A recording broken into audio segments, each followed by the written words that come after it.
Lo que ha sucedido con el coronavirus es algo muy cambiante de un día para otro. Todo sucedió demasiado rápido. En cuestión de 6 meses sucedieron todas las tragedias mundiales en todos los países.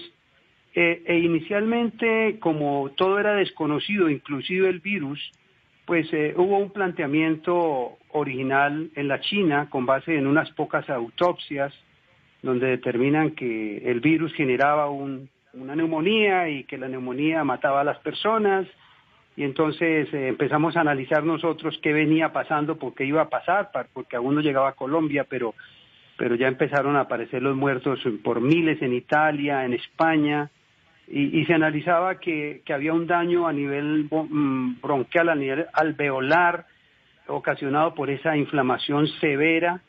Y uno de los análisis que hicimos fue que claro, que el cuerpo reaccionaba al ataque del coronavirus, y esa reacción del sistema inmune creaba una inflamación masiva sobre la parte alveolar y impedía, por supuesto, el intercambio gaseoso, que por eso era que los ventiladores, ni siquiera los ventiladores servían, porque finalmente tenían que retirarle el ventilador a un paciente porque ya no había intercambio gaseoso. O sea, cuando le medían la saturación de oxígeno, él no tenía vida, a pesar de que lo tenían allí conectado a una máquina.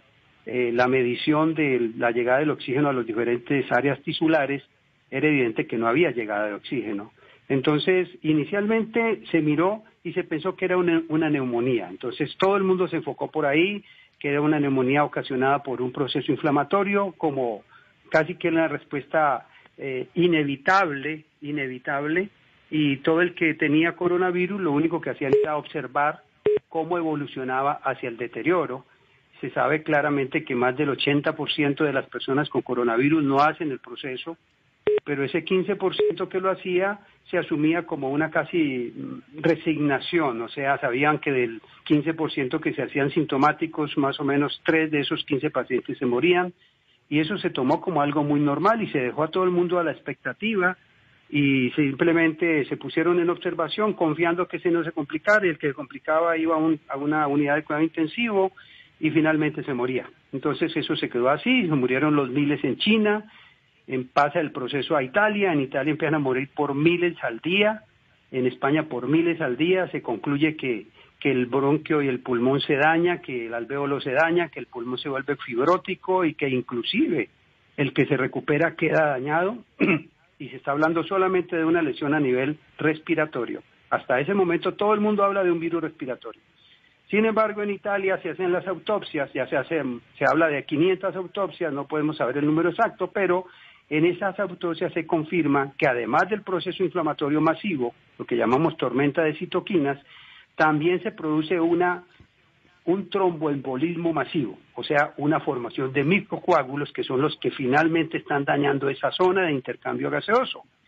Pero lo más grave es que se confirma que no solamente el tromboembolismo es a nivel respiratorio, es un tromboembolismo masivo, y se va demostrando con el tiempo que el paciente ya no solamente tiene un daño a nivel respiratorio, sino en otros sistemas. Entonces se puede dañar el riñón, se puede dañar el corazón, e inclusive recientemente se sabe de un caso de un actor de Canadá que después del coronavirus le amputan una pierna porque había hecho un tromboembolismo masivo en otras áreas. Entonces, ¿qué es lo que nos pone a pensar eso? Pues que hay un momento en que el paciente crítico, porque ya sabemos que la mayoría no son críticos, la mayoría de la gente de coronavirus ni siquiera se da cuenta que lo tuvo.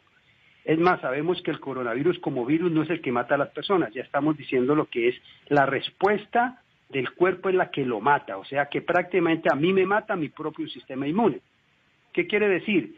Que si ya con el tiempo se pagó con los muertos, ya los pusieron en Italia, en Francia, en Alemania, en España, en Estados Unidos, en México, en Ecuador, ya pusieron los muertos para lograr identificar el por qué la gente termina complicada y por qué se mueren.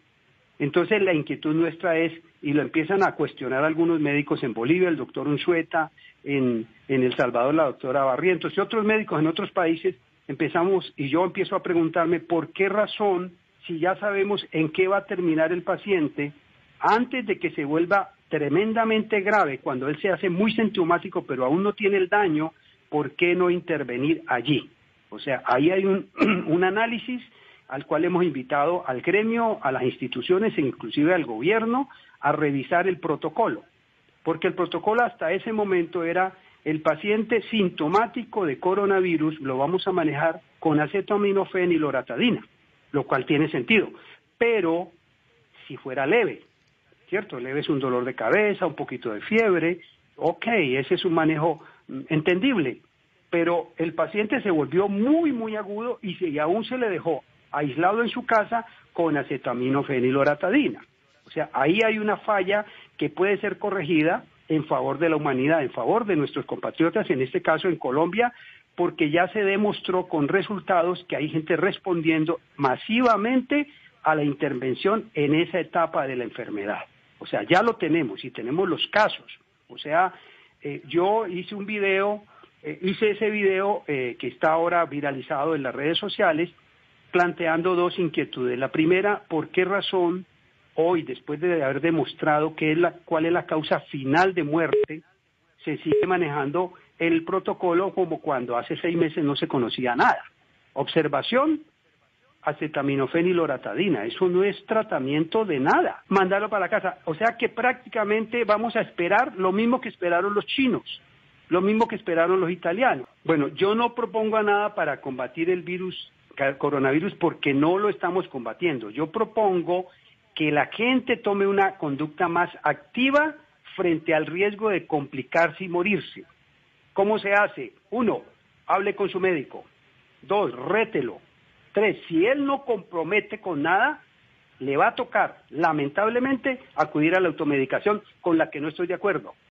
Por ejemplo, si una persona se toma unas aspirinas al iniciar, obviamente que no sea alérgico a la aspirina, que no tenga riesgo de sangrado, todo eso la gente ya se conoce, ya sabe cuáles son sus situaciones. Si la persona se toma una aspirina que toda la vida la han tomado, de entrada está ayudando a frenar la primera fase de la coagulación, de entrada. No quiere decir que el tratamiento, porque ya en la UCI le ponen heparina, ¿cierto? Pero si él se toma una aspirina, frena la primera fase de la coagulación, ayuda a que el proceso no siga tan rápido. Si va y se toma un antigripal que tiene ibuprofeno, que tiene un vasoconstrictor, que ayuda a ventilar mejor, todas esas cosas que las han tomado toda la vida, puede salvar su vida, Que esto debería salir de la medicina, de los médicos, de las instituciones. De ahí era que debía salir la conducta. Porque a mí me han señalado y me han llamado a decirme cosas bien desagradables. Le digo, entonces cambien el protocolo. ¿No es que se le está muriendo a la gente? Cámbienlo ya.